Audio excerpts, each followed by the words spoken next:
Hey guys, how's it going? It's Anton Jackson. So in honor of the upcoming 4th season of Better Call Saul, I thought it would be cool to look at the top 5 darkest Saul Goodman quotes from Breaking Bad.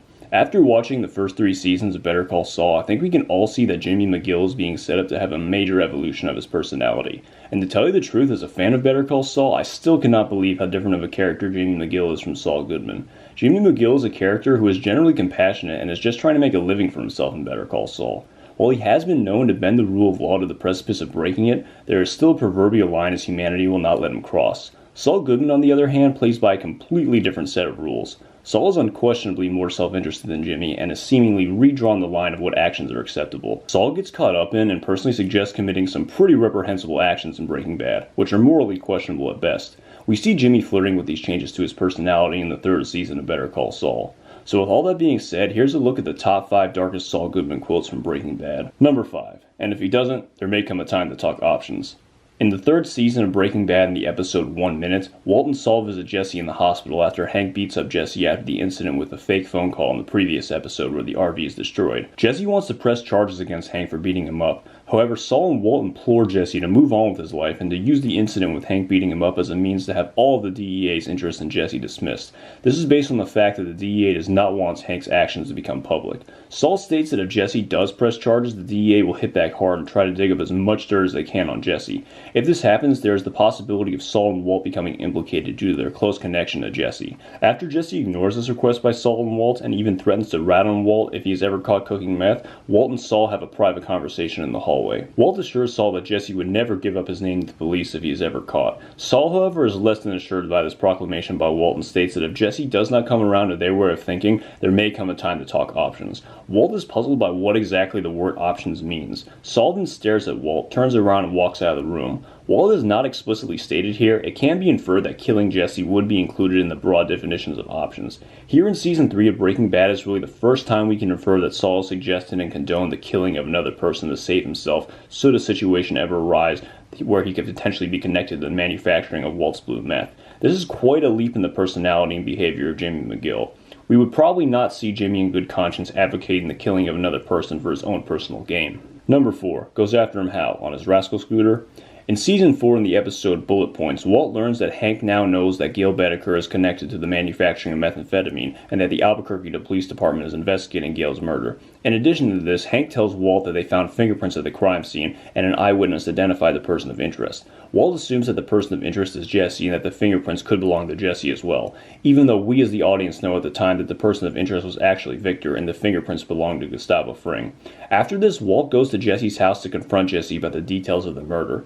Jesse states that the fingerprints are not his. He attempts to reassure Walt by stating that Hank is so infatuated with Jesse that if the cops found Jesse's fingerprints at the crime scene, he would have already been arrested. When this is not enough assurance for Walt, he demands that he and Jesse go over the murder step by step. Jesse is so distraught about the fact that Walt wants him to relive the murder, a thing at which at the moment he's trying to avoid at all costs, Jesse has Walt thrown out of his house. The next day, Walt visits Saul in his office where Saul assures Walt that Jesse is probably right in regards to the fingerprints.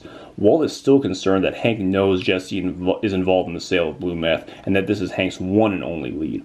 Walt worries that Hank will put 2 and 2 together and go after Jesse for the murder of Gail. Saul is very dismissive of this idea and asks Walt how Hank will be able to go after Jesse on his Rascal scooter because Hank cannot walk at the moment due to the fact he was shot by the cousins. Saul is amused by his own quip, but Walt seems noticeably angry by the insensitive comment. Interestingly, in Season 3 of Breaking Bad in the episode Abiquiu when Saul first meets Skyler, Saul refers to Hank as an American hero. Saul's comment to Walt about Hank chasing Jesse on his Rascal scooter seems to be in direct contradiction to the American hero title he'd said to Skyler, so it appears as though Saul was only acting in this scene to appease any concerns that Skyler may have had with his ability to be a competent lawyer. The Rascal scooter one-liner helps to display Saul's apparent lack of empathy for Hank. It seems as though Saul might have even been slightly relieved that Hank is currently physically hindered due to the fact this limits Hank's ability to investigate Jesse. Number 3. Only you never told me that kid would wind up in the hospital. In Season 5 of Breaking Bad in the episode Live Free or Die, Walt meets with Saul to discuss the fact that Saul facilitated Skyler in her quest to give Ted Beneke money to help him out with his financial troubles with the IRS. Walt is composed, but at the same time livid with the fact that Saul gave over $600,000 of his money to Ted Beneke, the man who had been sleeping with his wife.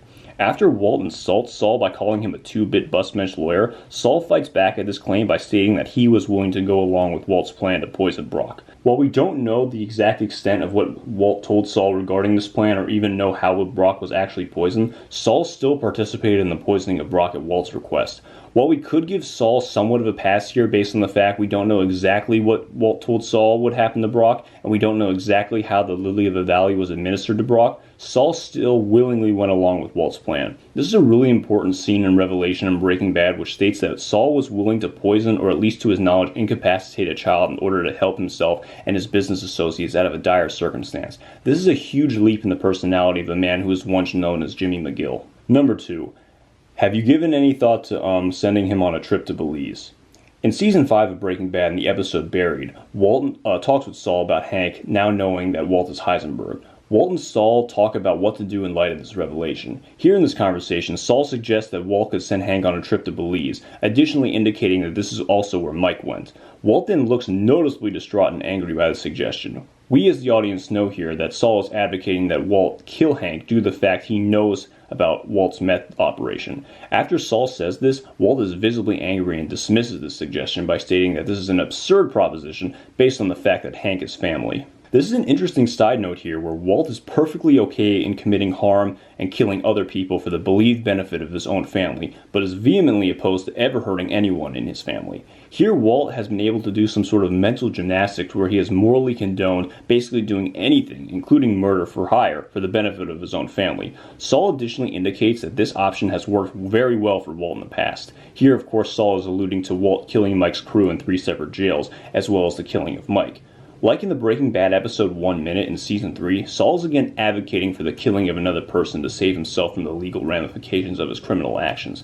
However, unlike Season 3 where the phrase talk options was a bit more ambiguous, here what Saul is suggesting to Walt is completely clear based on the fact that he indicates that Mike also went on a trip to Belize. Before I go to the number 1 quote which displays the darkest moment from Saul Goodman in Breaking Bad, here's an honorable mention quote. Now as to your dead guy, occupational hazard, drug dealer getting shot, I'm gonna go out on a limb here and say it's been known to happen. In Season 2 of Breaking Bad in the episode Mandela, Walt and Jesse discuss with Saul the setback they have in their meth distribution network after Combo is killed. While Saul offers his help during this conversation, he is very curt about the death of Combo. He is very dismissive to the idea of sulking over the death of Combo by stating that drug dealing comes with occupational hazards.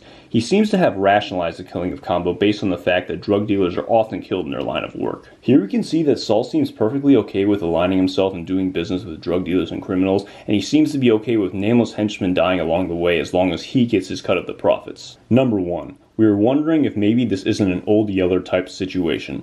In Season 5 of Breaking Bad in the episode Rabid Dog, Walt meets with Saul and Kuby outside of the hotel Walt and his family are staying at after Jesse attempts to burn down Walt's house by drenching it with gasoline. Here Walt talks with Saul and Kuby about the whereabouts of Jesse. After Kuby says that they have no idea where Jesse is, Saul asks Walt what the plan is after they find Jesse. After Walt asks Saul what a suggestion is, Saul recommends an Old Yeller type situation. Here Saul is essentially comparing Jesse to a rabid dog that needs to be put down. While Saul has recommended the killing of people before for the benefit of himself as well as Walt, this is the first time that Saul compares another human being to an animal. Here Saul has completely dehumanized Jesse and made his killing appear as an act of kindness. This scene displays another giant leap forward in the development of the personality of Saul Goodman, where he condones and rationalizes the killing of another person by stating that this person is no longer a person, but rather an animal. Additionally, before Saul's Old Yeller suggestion, Walt states that he just needs to talk with Jesse and reason with him due to the fact Jesse is angry that Walt poisoned Brock. Here Walt indicates that he just needs to have a simple conversation with Jesse and rationalize to him why he needed to poison Brock. After hearing this, Saul seems less than enthusiastic about the possibility of this conversation being a very successful one, and states that it's unlikely that Jesse would want to have a nuanced discussion about the virtues of child poisoning. This is a very telling line of dialogue which really illuminates the dark side of Saul and Walt's business associations. Both of them seemingly have come to terms with the fact that they had to poison a child to save themselves from the dire situation they found themselves in. This scene in the car outside of the hotel in Season 5 of Breaking Bad really encapsulates how far Saul Goodman has come as a character compared to how we first saw him in Better Call Saul as Jimmy McGill. So moving forward in Season 4 of Better Call Saul, I think we will most certainly be seeing some major changes in the personality of Jimmy McGill. Jimmy still has a long way to go in his character development to get to the point where we first see him appear as Saul Goodman in Breaking Bad. It's going to be really interesting to see how the writers decide to display these changes in the next season of Better Call Saul. Alright guys, thanks so much for watching this video. Thank you to all the people who are watching these videos and subscribing to my YouTube channel. I really appreciate it. My name is Anton Jackson. Thanks again for watching.